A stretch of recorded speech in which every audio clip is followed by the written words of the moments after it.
नमस्कार दोस्तों, आप सभी का स्वागत है आपके अपने YouTube चैनल रेल टेरा पर। आज की इस वीडियो में हम लोग सिंधु घाटी सभ्यता के बारे में जानने वाले हैं। पर उससे पहले अगर आप लोग चैनल पर नए हैं तो नीचे दिए गए लाल रंग के सब्सक्राइब के बटन को दबाकर ऑल पर सेट कर दें, जिससे इसी प्रकार के वीडियोस का सबसे पहले नोटिफिकेशन आपको मिले। सिंधु सभ्यता जो है भारत की पहली और विश्व की 4 सबसे प्राचीनतम सभ्यताओं में से एक है। वो 4 सबसे प्राचीनतम सभ्यता कौन कौन सी है? मेसोपोटामिया की सभ्यता, चीन की सभ्यता, मिस्र की सभ्यता और हमारी अपनी भारत की सभ्यता सिंधु घाटी सभ्यता। सिंधु घाटी सभ्यता के बारे में सबसे पहले चार्ल्स मार्शल ने 1826 को बताया था कि यहाँ पर कोई सभ्यता हो सकती है, पर उन्होंने पूरी तरह से इसके बारे में कोई खुलासा नहीं किया। बस वो बताया कि यहाँ पर कोई सभ्यता हो सकती है।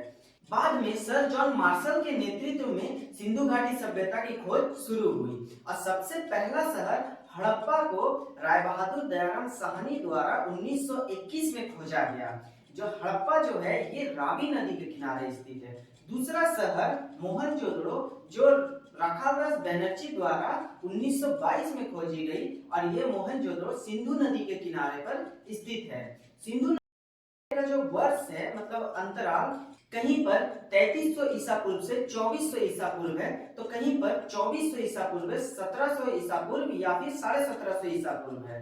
रेडियो कार्बन डेटिंग जो कि C14 है, इसके द्वारा सिंधु घाटी सभ्यता का निर्धारित तिथि 2400 ईसा पूर्व से 1700 ईसा पूर्व के बीच में माना गया है। सिंधु घाटी सभ्यता को कांस्य युग में रखा गया है। कांस्य युग में इसीलिए इसे रखा गया है कि सबसे पहला धातु तांबा था और तांबा में जब हम लोग टीन को मिला देते हैं तो कांस्य बनता है, ब्रॉन्ज बनता है। और सिंधु सभ्यता में ब्रॉन्ज का, कांस्य का बहुत ज्यादा प्रयोग हुआ है, इसलिए इसे कांस्य युग में रखा गया है।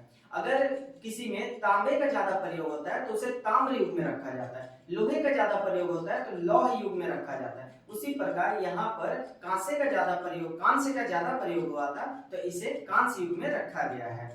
सिंधु घाटी सभ्यता में यहाँ के निवासियों को लेकर बहुत सारे मत हैं। जैसे कि विदेशी जो खोजकर्ता थे वो कहते थे कि सिंधु घाटी सभ्यता में रहने वाले लोग सुमेरियन सभ्यता के लोग थे। क्यों उनका कहना ऐसा क्यों था? क्योंकि सुमेरियन सभ्यता में जैसे घर पाए जाते थे, सड़कें पाई जाती थी, वैसे ही सिंधु घाटी सभ्यता में घर, सड़कें पाई जाती है। और स्थानीय कहते थे कि नहीं, यहाँ पर भूमध्य सागरीय और द्रविड़ लोग रहा करते थे। ऐसा वो क्यों कहते थे? क्योंकि बोलते थे कि सुमेरियन सभ्यता में जो ईंटों का प्रयोग होता था उनका आकार और इसमें सिंधु सभ्यता में जो ईंटों का प्रयोग होता है उनका आकार में बहुत अंतर है। तो अगर सुमेरियन सभ्यता के होते तो वो तो सेम प्रकार की ईंट का प्रयोग करते, लेकिन यहाँ अलग क्यों है? इसीलिए कहते थे कि यहाँ पर सुमेरियन नहीं बल्कि द्रविड़ और भूमध्य सागरीय लोग ही रहते थे।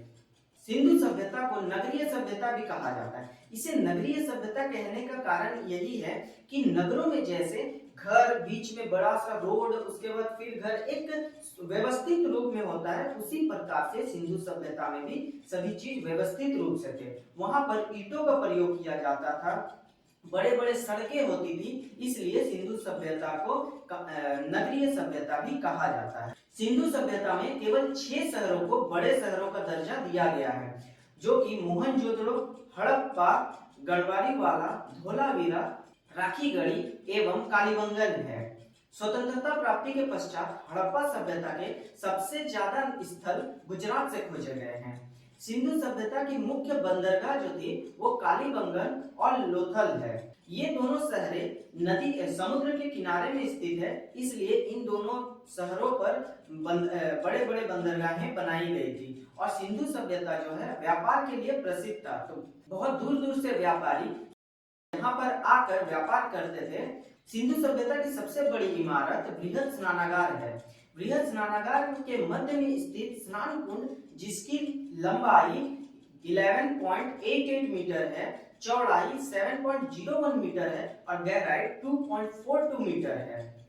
मोहनजोदड़ो को मृतकों का टीला भी कहा जाता है। लोथल एवं कालीबंगन से अग्नि कुंड भी प्राप्त हुए हैं।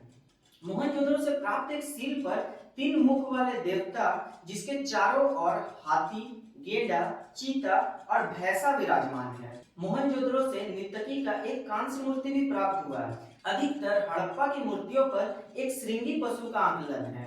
सिंधु सभ्यता की लिपि जो थी ये भाव चित्रात्मक थी, जैसा कि आप लोग अभी पीछे स्क्रीन में देख सकते हैं। इसे दाएं से बाएं ओर लिखा जाता था। जैसे कि अभी लिखना मैं शुरू करता हूं तो दाएं से बाएं ओर, फिर सेकंड लाइन में बाएं से दाएं ओर, फिर दाएं से बाएं, फिर बाएं से दाएं। तो इसे आप लोग देख सकते हैं एक सर्प के आकार का हो रहा है, इसलिए इसे सर्पिलाकार लिपि भी कहा जाता है। सिंधु सभ्यता में घरों के दरवाजे और खिड़की जो थी मुख्य सड़क की ओर ना खुलकर पीछे की ओर खुलती थी।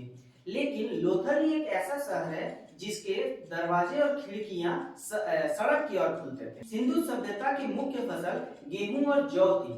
ऐसा क्यों माना गया है? क्योंकि सिंधु सभ्यता में सबसे ज्यादा गेहूं और जौ के अंश प्राप्त हुए हैं। वहां पर धान के भी अंश प्राप्त हुए हैं, लेकिन गेहूं और जौ के सबसे ज्यादा अंश प्राप्त हुए हैं। इसलिए माना जाता है कि सिंधु सभ्यता की मुख्य फसल गेहूं और जौ। सिंधुवासी जो थे वो मिठास के लिए शहद का प्रयोग करते थे। सिंधु सभ्यता के नाम को लेकर बहुत सारे मत हैं। जैसे कि सबसे पहले इसे सिंधु सभ्यता कहा गया। ऐसा क्यों कहा गया? क्योंकि पहले ये प्रचलित था कि जिस नदी के किनारे कोई सभ्यता प्राप्त होगी उसे उस नदी के नाम पर रखा जाएगा। जैसे कि ये ज्यादातर सभ्यता सिंधु नदी के किनारे में प्राप्त हुई है, इसलिए इसे सिंधु सभ्यता कहा जाता है। पर बाद में देखा गया कि इसके कुछ अंश सरस्वती नदी पे भी है, तो इसे बाद में सिंधु सरस्वती सभ्यता के नाम से पुकारा गया। ये आपको बहुत कम ही किताबों में देखने को मिलेगा। लेकिन बाद में क्या हुआ कि अगर कोई सभ्यता के नाम पर अगर मत है, उसके नाम को डिसाइड नहीं किया जा सक रहा है, तो क्या किया जाता है कि सबसे पहले जो शहर प्राप्त हुआ है उसी के नाम पर उस सभ्यता का नाम रखा जाएगा। तो यहाँ पर मैं जैसे बताया हूँ आप लोगों को कि सबसे पहले हड़प्पा शहर का खोज किया गया था। इसकी खोज किसने किया था? राय बहादुर दयाराम साहनी ने 1921 में। इसलिए इस सभ्यता को हड़प्पा सभ्यता के नाम से भी पुकारा जाता है। आशा करते हैं यह वीडियो आप लोगों को पसंद आया होगा। अगर यह वीडियो आप लोगों को अच्छा लगा तो वीडियो को लाइक, कमेंट और अपने दोस्तों के साथ शेयर करना ना भूलें और यहाँ पर दबाकर इस चैनल को सब्सक्राइब जरूर कर लें। धन्यवाद।